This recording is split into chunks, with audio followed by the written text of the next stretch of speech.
Stephen Rogers was born July 4th, 1920, to a pair of Irish immigrant parents, Sarah and Joseph. He grew up during the Great Depression. His father died when he was a child, and his mother died from pneumonia in his late teen years. Rogers tries to enlist in the army, but he's too weak. He wants to join really bad. So, General Chester Phillips offers him the opportunity to be part of a top-secret experiment called Operation Rebirth. Rogers agrees, and he met the doctor, the creator of the super soldier serum. The serum had worked on Steve. Rogers was then put through an intense physical training. His first mission was to stop the Red Skull. After, Rogers was put through experimental mind conditioning where he was made to believe false history of himself in case he got captured. He absolutely believed his name was Grant Rogers, that he had a brother, and that his parents, being diplomats, that's how he got in the army. Not until later in his life will he recall this experiment and his true history. Rogers made friends with his army's camp mascot, James Buckingham Bucky Barnes. He found out about his identity, and he became Captain America's sidekick.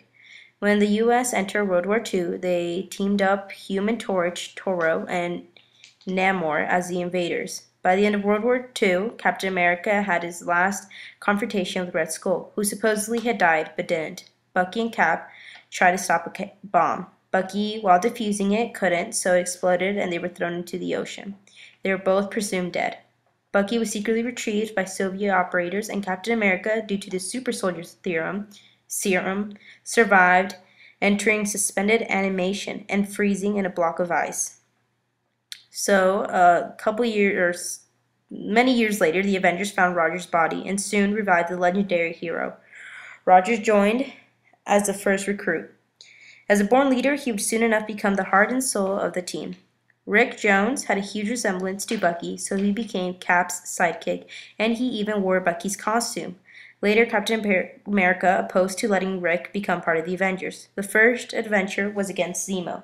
He organized Masters of Evil. After many battles, Zemo kidnapped Rick, and then Zemo was accidentally killed in the rock slide caused by his own weapons. At this point, Iron Man, Thor, Giant Man, and the Wasp took a leave of absence because of the stress. Now Cap was left to lead a new team, comprised of Hawkeye, Scarlet Witch, and Quicksilver. They were first regarded as weak, but they proved themselves. Hawkeye and Quicksilver were loose cannons, but with Rogers' help, they became valuable team members. When Cap took a leave of absence, Black Panther took his place. When Cap discovered T'Challa was spying, their relationship became strained. Eventually, they restored bonds, and Rogers gave T'Challa the enhanced copy of the triangular shape he had used. Red Skull was brought back to life by the organization Them. They stole the cosmic cube from AIM. Red Skull later impersonated Rogers and drove Rick away. Rogers also crossed paths with Nick Fury, who he met at war. He teamed up with Fury many times, and the relationship cooled and warmed depending on the circumstance. Rogers worked with S.H.I.E.L.D.'s Agent 13, Sharon Carter. Rogers would come to share a deep romantic relationship with, eventually admitting his love for her. In another plot by the Skull, a man named Sam Wilson attacked Rogers. He was able to break him from Skull's control, then they teamed up. Wilson became the Falcon and Cap's best friend. Cap was investigating the organization's secret empire. Bad things happened and Captain America became disillusioned, so he abandoned his Captain America identity and took the Nomad one. Two men tried to assume the Captain America title, Bob Russo and Scar Turpin. The young man, Roscoe Simons, actually succeeded, and Rogers himself awarded Simons with a shield. It was actually Roscoe's death by Red Skull that inspires Rogers to become the Sentinel of Liberty, rather than the U.S. government super soldier he once was. Roscoe was killed and tortured by Red Skull as a message saying that whoever wears the costume will suffer the same fate. Rogers then took back the identity of Captain America. When the Avengers Mansion was under attack by the Masters of Evil, with the leader of Baron Helmut Zemo, Cap was targeted because Zemo wanted to avenge his father's death. Rogers was captured and was forced to watch Mr. Hyde torture Edwin Jarvis, and the Masters destroyed a picture of Bucky right before he was killed. Rogers' only picture of his mother and his original triangle shield.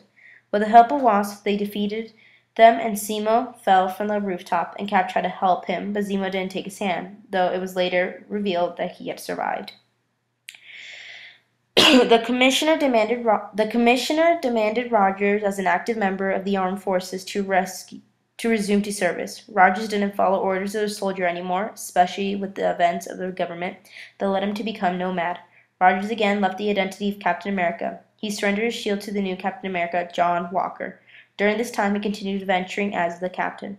Not long after the Avengers temporarily disbanded, Rogers as the Captain led a new lineup of Avengers: Thor, Gilgamesh, Reed, which is Mr. Fantastic, and Sue, which is Invisible Woman. Reed was used to leading, so there was conflicts between the two. It was discovered that Red Skull was controlling the commission. The Captain and Nomad met with Walker and his Bucky. They resolved their differences, and Rogers and Walker confronted the Skull. Walker then resigned as Captain America. After some begging, Rogers took back his identity. Later, Walker was apparently killed, but reappeared in a new identity after plastic surgery as Jack Daniels, wearing the Captain uniform. So chemical effects of a blast react dangerously with Rogers' super soldier serum. To remove the problem, he removed the serum and he tried to stay in condition. The serum was like a virus. This explained how Red Skull also had the serum in his system when he inhibited a body cloned by Rogers' cells. Because of his altered biochemistry, Rogers' body began to deteriorate and he had to wear an exoskeleton created by Tony and Hank, but eventually he was placed again in suspended animation. Red Skull gave him a blood transfusion, which cured his condition. Captain America returned to crime fighting and the Avengers. Captain America was reunited with his former and now old love interest, Peggy Carter. He hired her and they remained good friends. When the Avengers learned of the Kree-Shire War and the danger of it, Rogers proposed to send diplomatic envoys to stop the catastrophe. Captain America led the team bound for the Kree Empire, and he had a few conflicts that led him to resign, but Hawkeye helped him regain confidence. After returning to Earth, Rogers saved Diamondback from Red Skull's henchmen. The two began an on-and-off romance partnership. On the day that would become darkest on Avengers, Scarlet Witch suffered a breakdown, which had catastrophic consequences. Cap had recently had beginnings of a romance with Wanda and was struck hard by the devastation of the team, which disbanded soon after. In future events, Rogers revealed his identity to the world and resumed his on-and-off relationship with Sharon Carter. Cap was among those heroes when the jailbreak happened. The next day, he convinced Tony to help him form the New Avengers. They did several missions under his leadership. Cap had been dealing with more personal matters. Rogers, Sharon, and Nick Fury had been investigating Lucken, who was in possession of the Cosmic Cube. But he also had the Winter Soldier, a revived Bucky Barnes. The Winter Soldier encountered Sharon Carter, who believed he was a real Bucky. Cap at first refused to believe it until Fury presented him with solid evidence.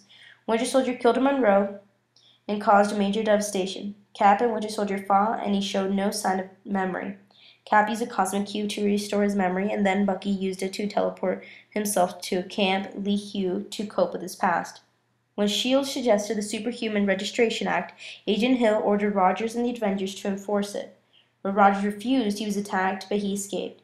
He became the leader of the resistance to the Registration Act, featuring the freedom of America's heroes and the safety of their families were in danger. Fearing the freedom of America's heroes and the safety of their families were in danger, Rogers became more and more extreme in his desire to win the Civil War. He allowed the Punisher to join and worked with the Kingpin. Iron Man was leading the pro-registration superhero unit, so their rivalry was bitter. They attempted to meet twice, but it ended in combat. They even refused to attend Panther's and Storm's wedding together. In the final battle, Vision disabled Iron Man's armor, allowing Cap to take down Iron Man. However, a group of civilians approached in support of Stark, and he realized his act was endangering the people he was trying to protect. Captain America surrendered to Iron Man, and he gave the order to his followers to stand down. Following his surrender, he was indicted for several criminal charges.